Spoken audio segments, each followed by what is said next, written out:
This is Hassan from Leometer, and in this video I will show how we can extend our newly built variable template. So let's get started. In the previous video I have shown this was the output of our variable template. So it take this type of items array and it's return this type of item array. And our variable was something like this. This is the variable template. And we have inserted the items array and the key, and it will return that value. So now we are going to extend our variable template. So I'm going to templates, and this was our template. I'm clicking here, and because we need to make our variable template extend for creating this type of array, that case actually we need some additional field. So let's go and take the fields. So here actually right now our fields look like, but here we need to some kind of field where we can put the key value here. So I am add here, and then simple table is perfectly fine. Maybe key value or something like that. And here we need to add additional field, add column. So first column is new object key, new key, and then we need to another column old object key, old key, or something like that. And here if I refresh here, let's check how it's look like. Let me click here, it will look like this. Actually people will put something like that. Actually the old key, that means the old key is should something like that id, old object key, and new object key should be look like this id. And same way people can put the old object key is quantity, and then new object key also should be quantity for this case. Here this way actually people put, but it would be nice if we put some instruction here. So I am clicking here and then show advanced settings. It will show the default value as well as value hints. We like to put a value hints as id, and here we also need to show the value hints. So here actually value hint should be item id. This is the thing. So if I refresh here and click here, we can see if I click here, you can show the id and the item id. And one thing actually we need when we need the this type of array of object, that case we don't need this item key field. So we need to create a checkbox. When someone check this field, it will show this field, or unless it will show the single item key field.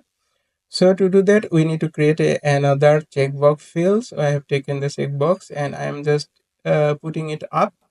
And this is the checkbox is array of object, and here array of object. Because I am putting this name because this type of array is called array of object, because this is the array and whose contain object.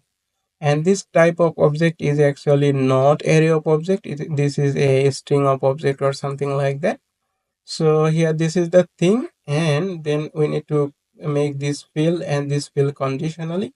So this is our field array of object. Now if I refresh here, and we will get this type of checkbox here. So when this field is unchecked, it will show only this field, not this field. So to do that, we need to create the key value. Just need to click here, and here you can see that condition, enable condition. Just enable the condition.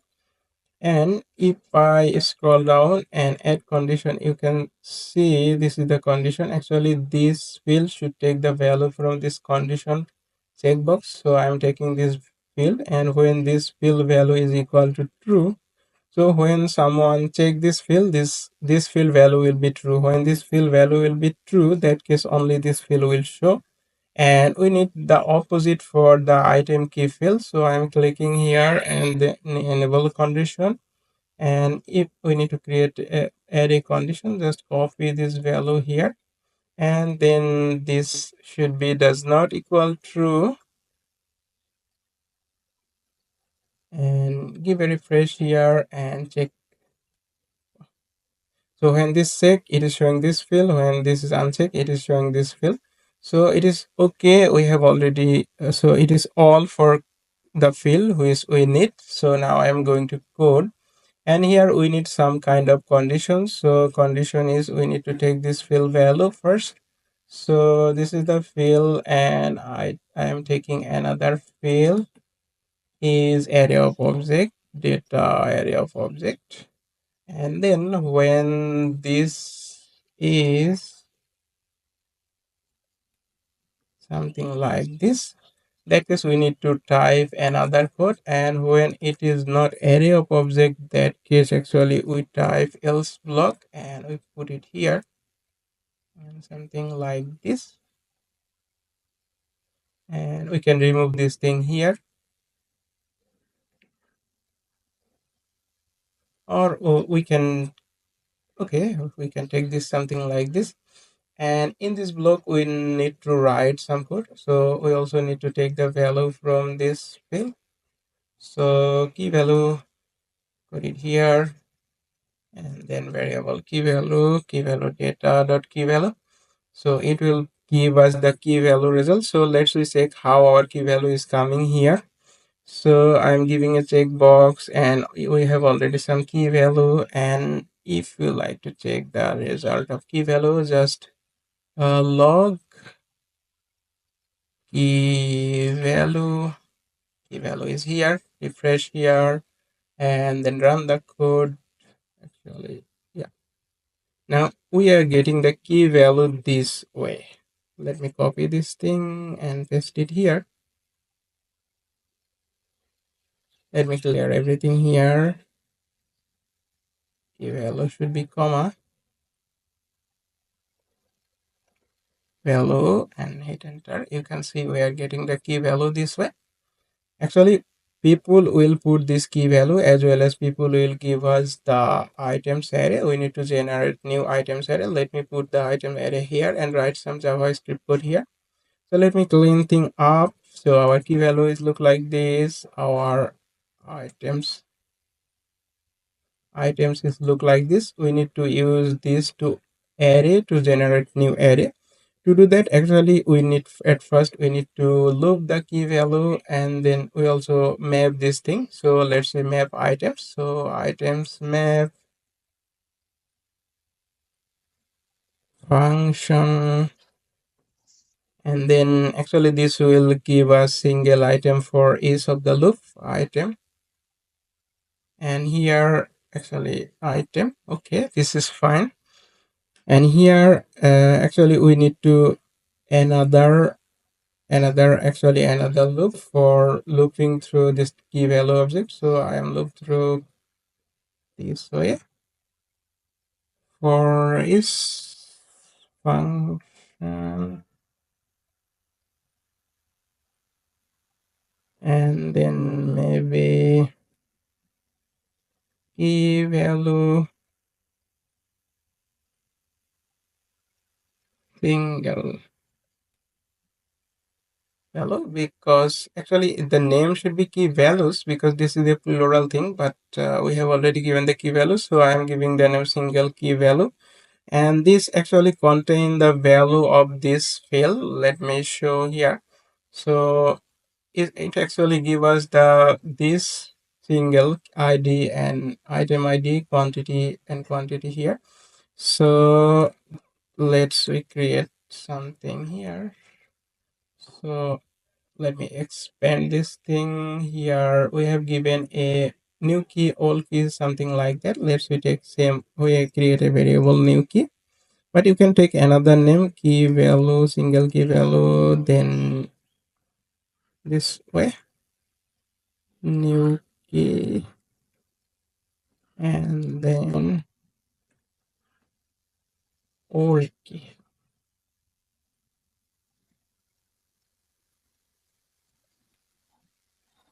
Let me copy this thing here.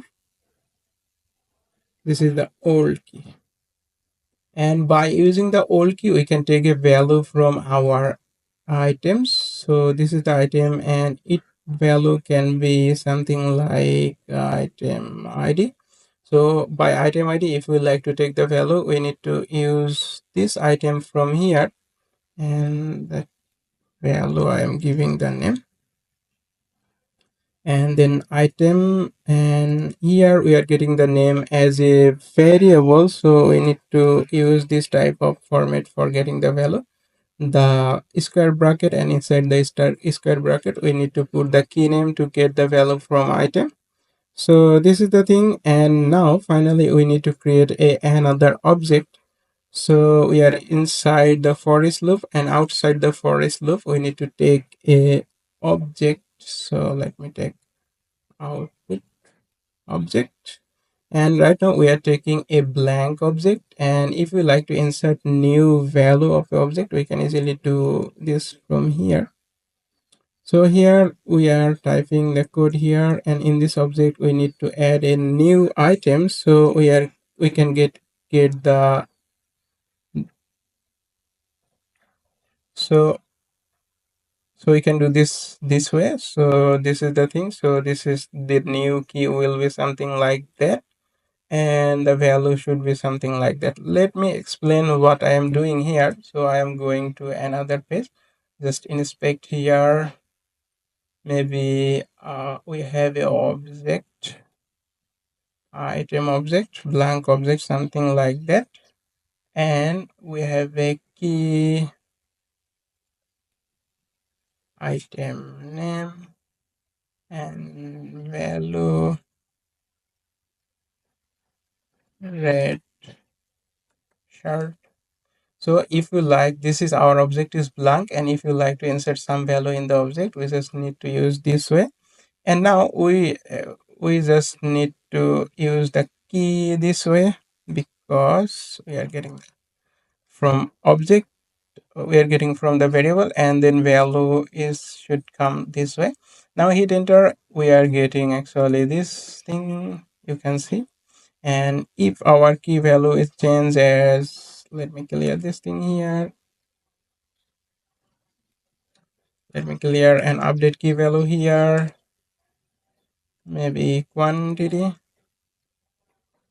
and quantity is maybe 2, hit enter, and then key value, and check our item. Now we are getting the item name and quantity this way. So actually we are doing same thing here, so this is the thing we did here. And then finally we need to return output object here, so that it will map our this items array with newly created array. If I hit enter and check the result, and we are getting perfectly the thing how we expect.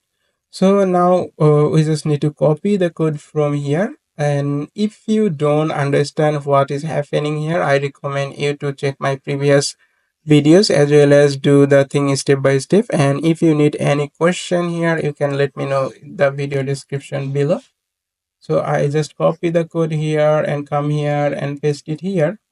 And of course we need to change the items is input array, and rest of other thing, the name is perfectly fine, and we are all done. So it is time to test our setup. So let's check it. Let me save it here.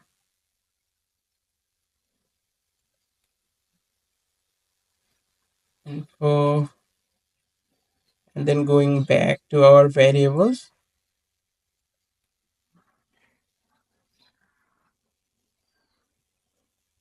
create a new variable, name contents, click here, this is our template, and here our input should be items and output should be array of objects. So I click here and let me copy from here. So our output should be item, and value should be taken from item ID, and then another property is quantity, and quantity should be taken from this quantity. Actually this is the quantity, and paste it here, and now save it, and preview it again.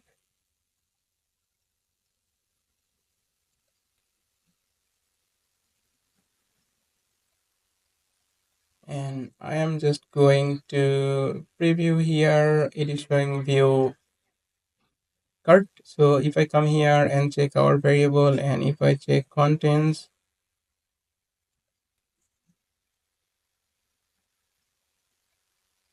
actually maybe we made a mistake. Let me go back to our code and quickly check the things. So this is our template. Actually we didn't return anything here, so you can see this is the thing, but in this map we didn't return anything, and we are inside this here. So this is the thing. Actually we need to return this thing, or we can type a variable output, and we need to return output here.